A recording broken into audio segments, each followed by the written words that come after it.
everybody. Thank you for being here on this beautiful summer morning without excessive heat warnings or derechos or anything like that. It's great to see you all. And now I'd like to introduce today's speaker, Robert Siegel, who will be giving a talk called Voice, the most slippery and hard to define, but most essential aspect of creative writing. Robert Anthony Siegel is a writer and writing coach. He's the author of a memoir, Criminals, and 2 novels, All Will Be Revealed, and All the Money in the World. His work has appeared in the New York Times, the Los Angeles Times, and the Paris Review, among other places, has been anthologized in Best American Essays 2023, O. Henry Stories 2014, and has been awarded a Pushcart Prize. He holds a BA from Harvard and an MFA from the Iowa Writers Workshop.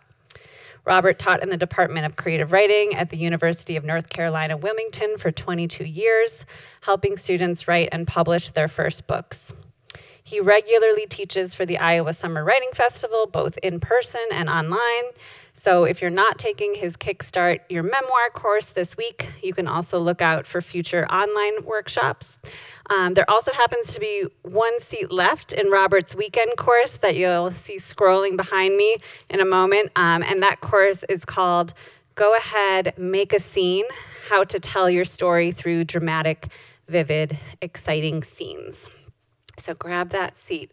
1 seat left. I'm grateful to Robert for sharing this talk with us today for a number of reasons. Most of all, because it's not every day in this series that we can offer a talk that can apply to every writer and every project, no matter the genre or subject matter. The room is pretty full today, and so I'm feeling that is true, that many people feel that this topic speaks to them. The funny thing about voice is that it's both what makes a piece of writing distinctive or even indelible, but is also something that so easily fades into the background, appearing to be natural or inevitable in the hands of the most accomplished writers. I'm eager to hear how Robert will demystify voice for us and empower us to use it more consciously and artfully in our own work. Please welcome Robert Siegel. We're here to talk about voice, right? And I want to take it back to the reading experience itself, right? Why is it that some fictional narrators feel real to us, as if they were sitting across the table telling us their story?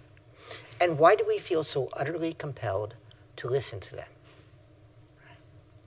The sense of a narrator's deeply individual presence starts with what we like to call voice, the linguistic expression of character. Voice is why your mother can call you up and start talking without ever stopping to say, "It's me." I'm sure you've had that experience. I've had that experience my entire life. My mother has never introduced herself once. You know it's her because of her voice. Voice is the feeling of a person behind the words. You can see how slippery that definition is. Nevertheless, because it's an emotional definition, really. It's an impression. But I think it's the best definition anyone can offer of what voice does. The question for us today as writers is, how does voice work? And how do we create it in our own writing?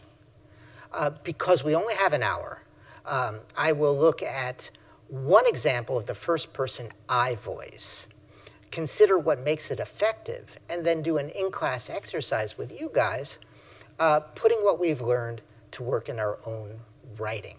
Because writing is best learned by doing.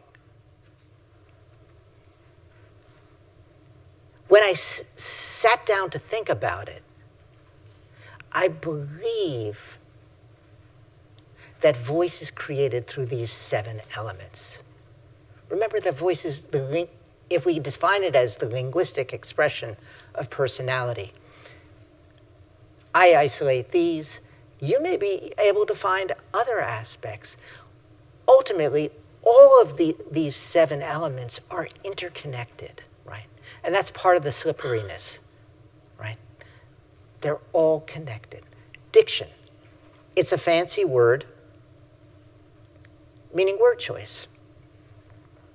Syntax, right, means the arrangement of words to form a sentence. It falls under the larger category of grammar. Emotionality, right? The emotional content of the writing. Perception, right? In this case, we mean by that, or I mean by that, the kinds of things a speaker tends to notice, right? Which helps define personality. Habits of thought, same, right? Knowledge or range of reference, essential to personhood. Subject matter, or the kinds of things the speaker talks about, right? We're going to explore those 7 elements. Diction, right? Imagine the difference between using the word drink and beverage. Beverage feels like it comes out of a police report, right? It's part of our official American language. If somebody says beverage, I feel like I'm at a fast food restaurant or I'm in trouble. Word choice implies a million things about education, class, region. I'm very sort of sensitive to regionality. I grew up in the Northeast, but I taught school in the South. But I went to school here in Iowa City, so I've had some experience at the Midwest as well, right? Intense regional differences. Age is also important, but it also carries a lot of emotional information too. That difference between drink, when somebody says, you must be parched, have a drink, versus, is that a beverage in that bag? You feel so different. Syntax. That's the order of parts in a sentence. What kind of character uses long, complex, multi-causal sentences? What kind of character speaks entirely in sentence fragments? To me, those are 2 different people. You can see, right? And, maybe one is an egghead, and the other is, didn't take their ADD medicine. Or perhaps one is trying to impress, and the other is also trying to impress, but is so overwhelmed by the idea of impressing that they're basically fragmenting. As a writer, we deal with these subtleties through diction and syntax. By the way, feel free to ask a question at any point. You raise your hand, we'll figure it out. Emotionality, right? Imagine 2 characters describing the exact same deadly car crash. One describes it with great horror, right? There was blood splattering everywhere. The other without any emotion at all, right? Or with comedy. What's the difference there? Good person, bad person? Or it might be, distant onlooker and passenger in shock, right? We associate that deadpan with sort of the disconnect that comes from disassociation. You can see how important this is to writing scene, because it's about emotion in the moment. Perception. Imagine a character who's always noticing the little failings of others, right? The coffee stain on the shirt, the dirty car interior, the rip in the living room couch. Not saying anything about them, but noticing them. That, too, is an aspect of voice. Like, I met Mr. Johnson for the first time. He had a coffee stain on the front of his shirt. For that matter, it wasn't well ironed, right? That is a certain kind of voice, a certain kind of person. You can see how this flows into habits of thought. Imagine a character who is always blaming themselves, even when they're not at fault. Oh, I'm so sorry. I should have known this would happen, right? Imagine the reverse, a character who is always blaming others, right? How are these two characters different? How are their voices different? So voice is relevant both to the description of exteriority, the physical world, and also the interior world, interiority.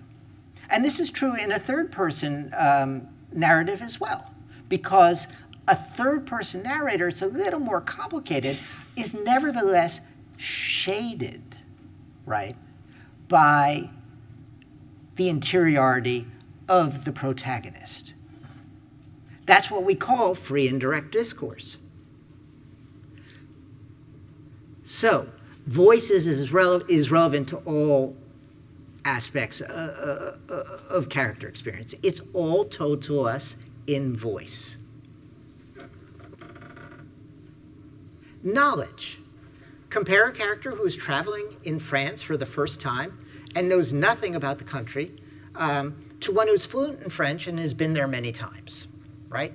How do they sound when they talk about their travels, right? Well, one says, having been here many times, I knew that I shouldn't go to the Louvre except for Tuesday from 1 to 2, right?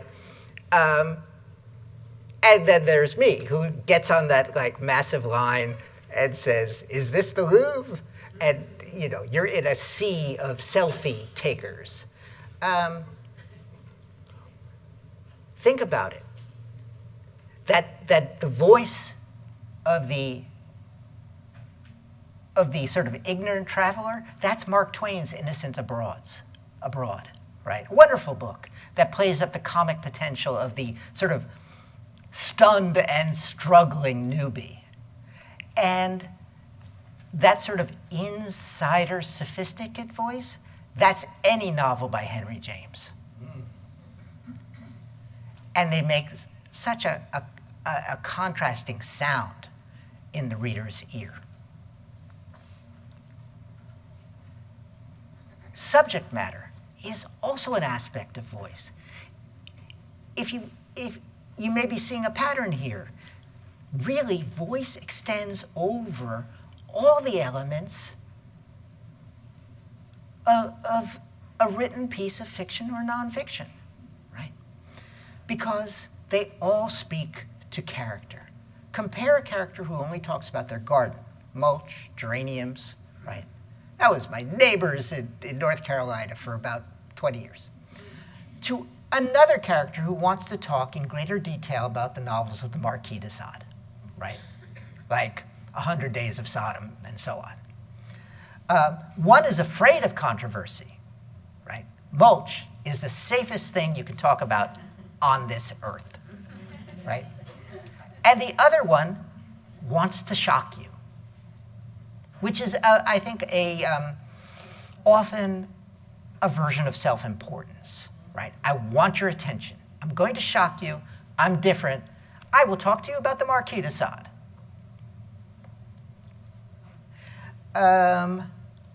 Two very different voices, two very different characters.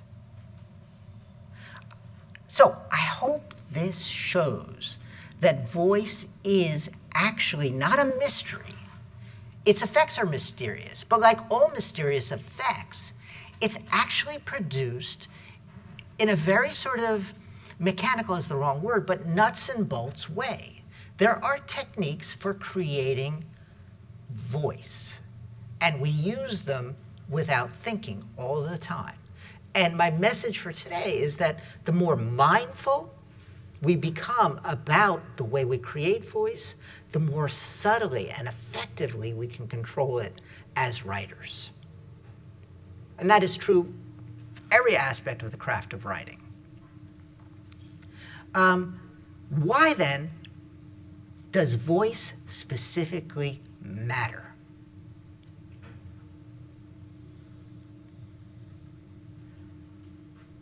As you can see, one reason the concept of voice feels slippery is that the boundaries between its elements can seem a little messy or porous, right? I think this is because they are deeply related aspects of character, right? Thought is emotional, right? Knowledge is emotional. Perception is emotional. Separating them out is useful as a learning tool, but in reality, they're all interconnected. And that's what makes this thing we call voice so hard to hold on to or to approach. Nevertheless, it's super important. Voice is still key to our experience of creative writing, whether fiction or nonfiction. Why? Here are 4 reasons. Okay. For the reader, it transmits character, but does so automatically without making character the subject matter. Right? It is what Emily Dickinson called slant. If you take workshops, you'll hear that. It's now become a cliche is the wrong, but a staple of the writing world. Tell it slant. Tell it slant, right? Not on the nose. But there is a really important idea there, which is that as writers, we want to do the work of transmitting character without signaling that we're doing the work of transmitting character. And voice helps us do that. It's like getting it on the level of transfusion and not having to take it by mouth. For the writer, this is number 2, let me go down. It's also essential for the writing process, right? For the writer, it is often the best door into character. If the writer can sound like the character, capture the character's voice, it becomes easier to figure out what the character thinks and feels. In other words, I've always felt that there's a certain overlap or similarity between writing and acting. And I thought, how great would it be as a writer to take an acting class and learn how actors inhabit character? I haven't done it yet, life is very busy, but it's still on my sort of list. And if one of you guys does that, I'd be curious what you have to say. But I was listening to the New Yorker radio hour, if you're familiar with that. It's like a weekly thing. And the movie Maestro about Leonard Bernstein had just come out. You know, and I thought, Leonard Bernstein, very interesting guy. I had mixed feelings about the movie. But it was an interview with the star, Bradley Cooper, who plays Bernstein. And he said in the interview, all I had to do, that Bernstein, the first thing I saw is that he had a very distinctive voice, which is true if you see him on tape. He had a very distinctive voice. And if I could get that voice, I had it. The rest of the character came to me when I had his voice. And I just thought, exactly, right? Writers work that way too, right? So number 3, in first-person narration, the voice of the narrator is almost always the voice of your protagonist as well, right? In narrative, first-person narrative, the person who is telling us the story is almost always the person at the center of the action, and therefore the character who holds or contains the conflict that drives the narrative. So getting the voice is getting the character who is shaping the story, driving the story. It's like the side door that allows you straight into the hall, right, where you have to be without going through all those hallways. It's a shortcut.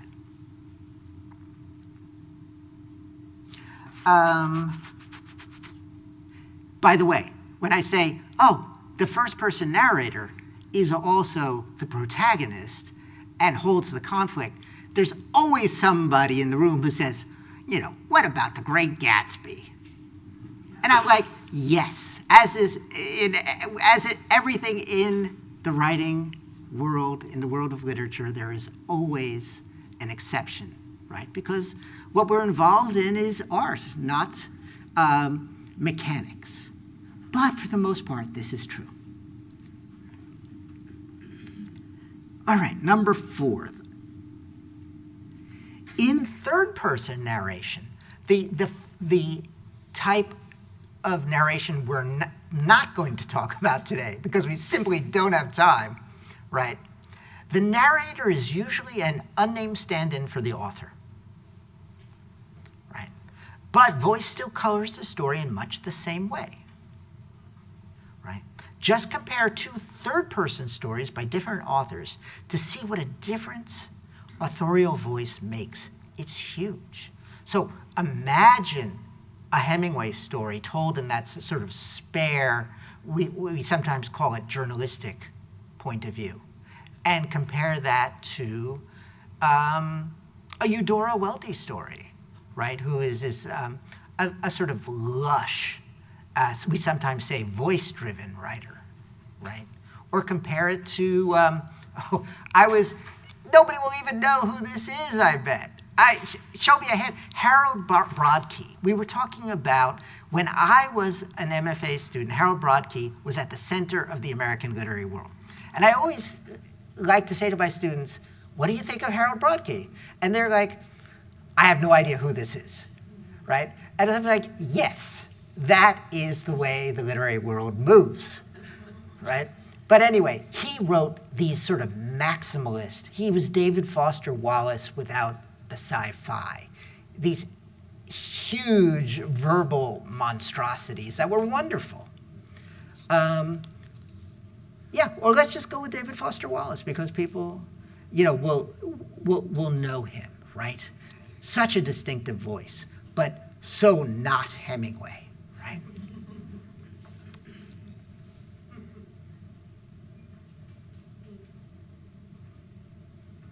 Okay, so let's get a little more specific. Let's move on and consider how the first-person narrator uses voice. The first-person narrator is an I voice, right? A character. They narrate events, but they also act in the story. Usually, they are the protagonist, meaning the character who holds the conflict. And I'm going to give you a short example, and it's by Eudora Welty. It's that famous story, Why I Live at the P.O. Does anybody know it? Yes. Oh, it's so funny and sweet and lovely and sad and beautiful.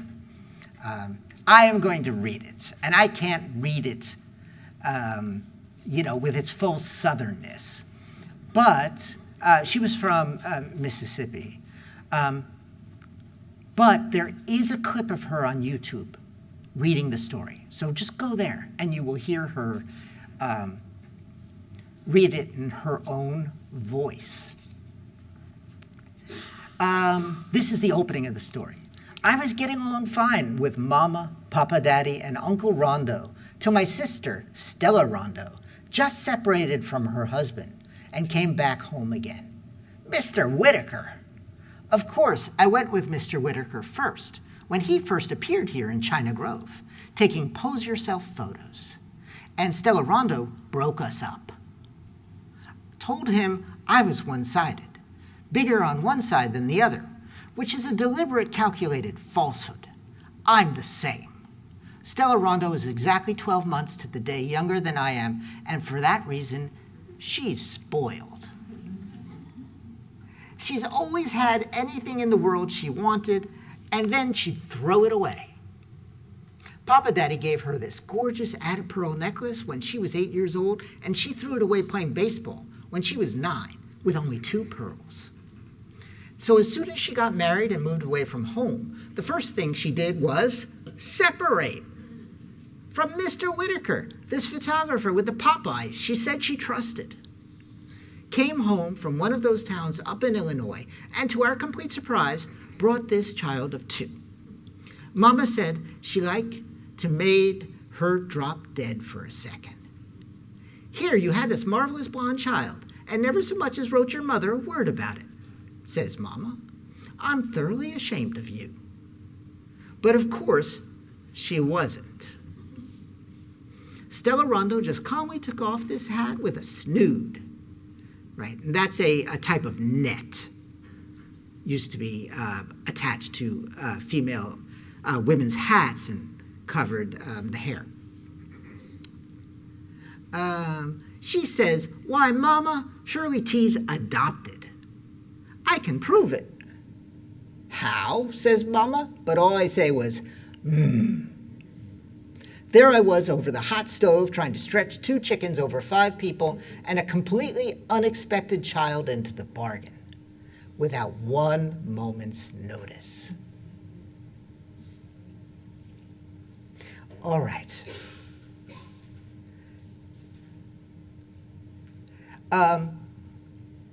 Takes us, you'll notice, this is the opening of the story, takes us straight into the action. I feel like I know this speaker, right? And I know her family. Let's try to take it apart using our 7 elements of voice.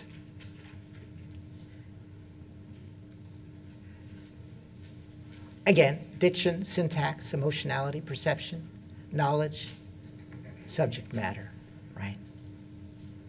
I'm as curious as you are. Will any of this work to help us understand Stella Rondo? And feel free to chip in at any point. But I'm going to tell you what I see, right? First, diction.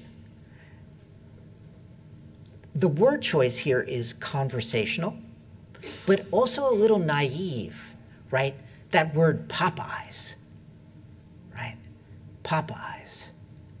And it's tendentious, which is a fancy word meaning slanted towards an outcome or opinion, right? You see that tendentiousness in the phrase, of course, as if she already knew. The speaker already knew this was all going to happen. She's in possession of a complete interpretation of events. Ultimately, this diction, this voice, this style, is what I like to call the gossip style. This is the sound of gossip, right? Which is perfect, because I often say that there are just 2 modes to fiction in particular. Fiction is made up of a combination of gossip and dream. Gossip and dream. The gossip is the social reality, and the dream is the interiority of experience. Right. So, syntax.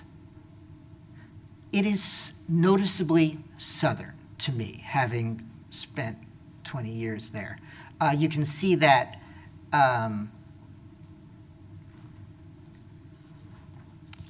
here's the phrase. Mama said she liked to made drop dead. Mama said she liked to made her drop dead for a second, right? In other words, it's phrased as a hypothetical. I could have dropped dead. I was so surprised. The emotionality. This is the glory of gossip, right? Grievance. Gossip is about grievance. It's about self-pity, right? One of our favorite emotions. And it's about the pleasure of seeing through others. The comedy comes from exaggeration and from the speaker's own posturing. The speaker, in the gossip voice, right, sees through the postures of others, but doesn't realize their own posturing is entirely visible to the reader at the same time.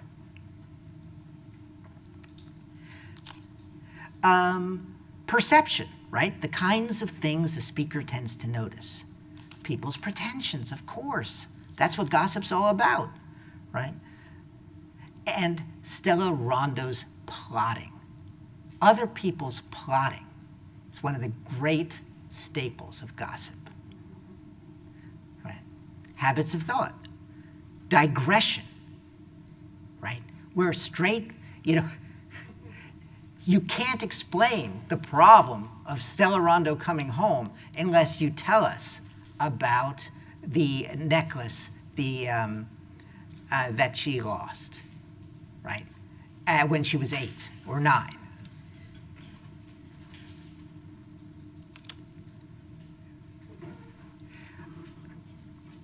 Knowledge or range of reference.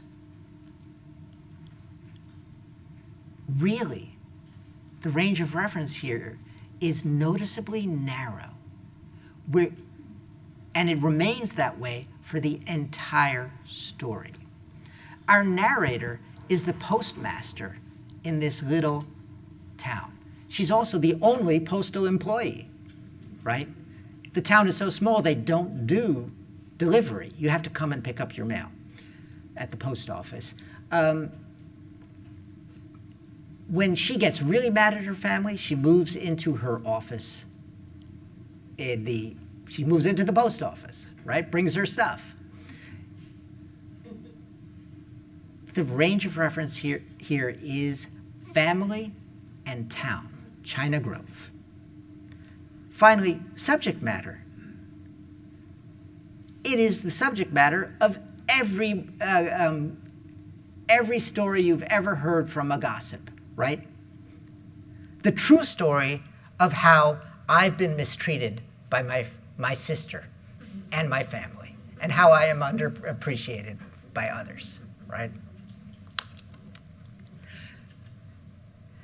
So I think, obviously I have a vested interest here, but I think our 7 elements are actually describing this voice very effectively.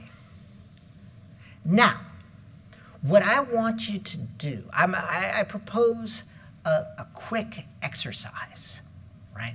Just 10 minutes, which is not enough time, but it gives you a taste of what I have in mind. Does everybody have a notebook and pen, a writing implement? Even if you want to pull out your laptop, that's fine. I want to do an exercise in the gossip voice. A first-person narrator describes the most horrible Thanksgiving dinner of their life. This can be fiction, it can be nonfiction, either way. Any questions? Then we will start. I will give you 10 minutes and I'll give you a 1-minute warning to let you know the end is coming up. And then, because we'll have a little time, we'll share them, as many as we can.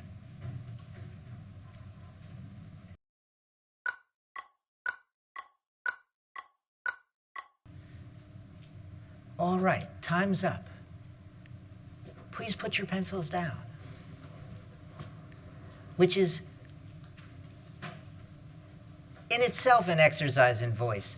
I don't know about you, but that takes me straight back to college. Please put your pencils down is one of the scariest. I just feel a chill pass down my spine.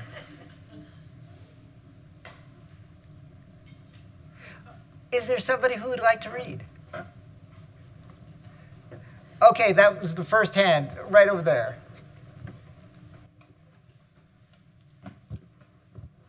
Yeah, I'll fall on this sword.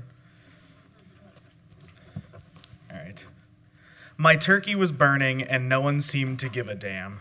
I was fighting for my life in the kitchen, bobbing and weaving around dogs, kids, and kids riding dogs, while Uncle Joe and my sister Sage broke the golden no politics rule, a screaming match in the living room that divided more than the constantly changing direction of the over or under toilet paper roll in the guest bathroom. I heaved the turkey, coughing at the smoke, and plopped it onto the oven top, while the screeching and guffawing of Uncle Joe clawed my ears against the bellowing indignance of Sage. I made a show of searching for the carving knives and thermometer, clattering and slamming drawers, but all I got for my trouble was my mother sticking her head in and asking in a panic if that was my father falling down the stairs. I pointed to him with a slightly melted ladle, asleep on the couch to the third football game of the day, and my mother slackened, flitting out of the kitchen not with an offer of help, but asking me where the wine was. A plate fell, and I prayed it wasn't the good china I'd bought specifically in celebration for my first hosting holiday. Instead, all I got was a loud question from the pantry: how did you forget the cranberry sauce?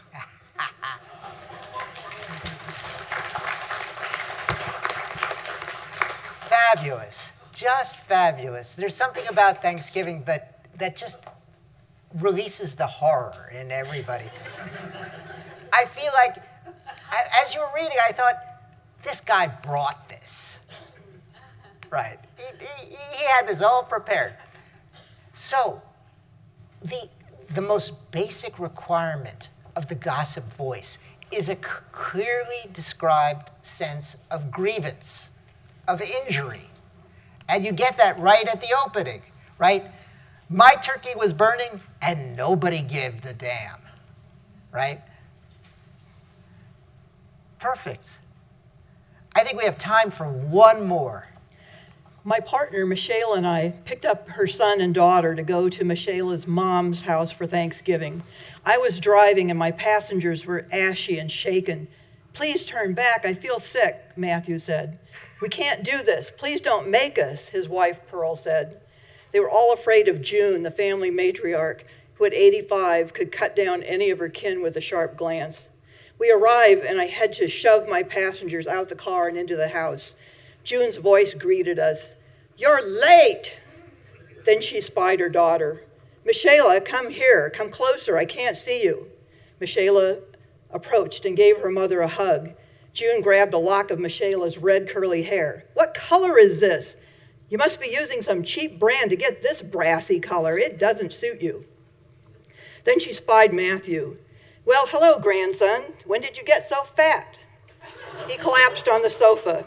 His wife, Pearl, was now exposed behind him.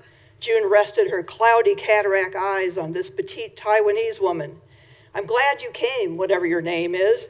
I wish you would learn to speak English better." Pearl and Matthew had been married for 3 years, and Pearl's English was excellent, except when she got self-conscious. Then June's roving eye met me, standing under the arch to the living room. "Mickey, it's so good to see you. Come sit next to me." I wasn't her blood. She reserved the worst treatment for her own kin.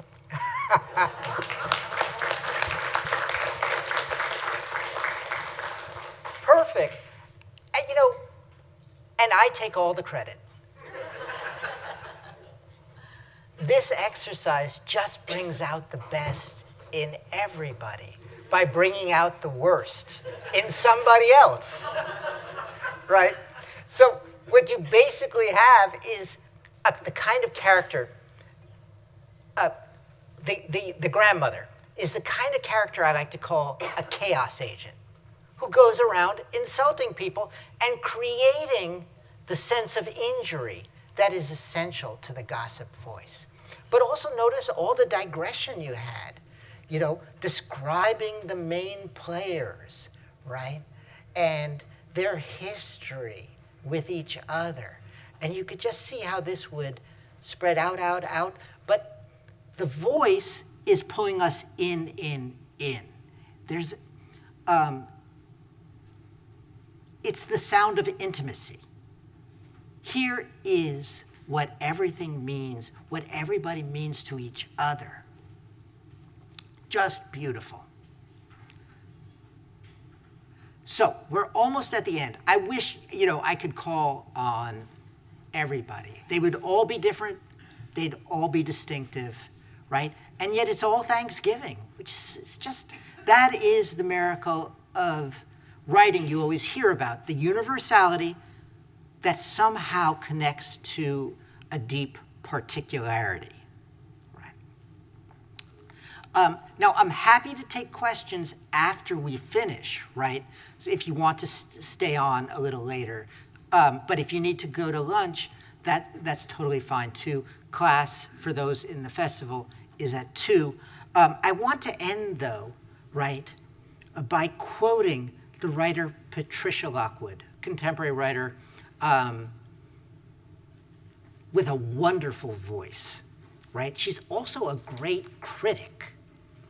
I want to quote her review of David Foster Wallace's unfinished novel, The Pale King, right? Wallace was also a writer with a great voice who could, at the same time, do voices. He was a great mimic in his fiction.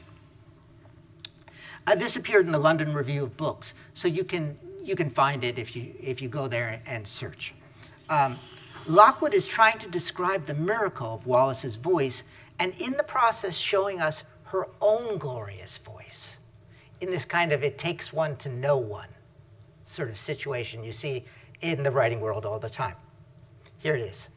I thought, what is it exactly? He makes people feel as if they are in real possession of the word volute, right? That's in quotes. Now that I say it, I've forgotten what volute means. But that's David Foster Wallace to a T, right? That their vast untapped icebergs of vocabulary and perceptual detritus are readily available to them, right? His entire personality is present in the word supposedly, right? Supposedly. It is actually frightening. Those are all true to my own experience of reading Wallace, right? He's a little bit scary, his hyper-articulate quality, and the word supposedly, right, which implies so much that, oh, you believe, the world believes X, but I, the writer, know that the actual truth is Y, right? How can the book, this is back to Lockwood, how can the book be separate from the person? Of course, it can't be. Voice always takes us back to personhood, right? The personhood of the writer, the personhood of the character. And of course, that is both the richest place to be. And that is why voice is so important. Okay, that's my last thought. Thank you all for coming. And if you have questions and want to stay, I'm welcome to talk.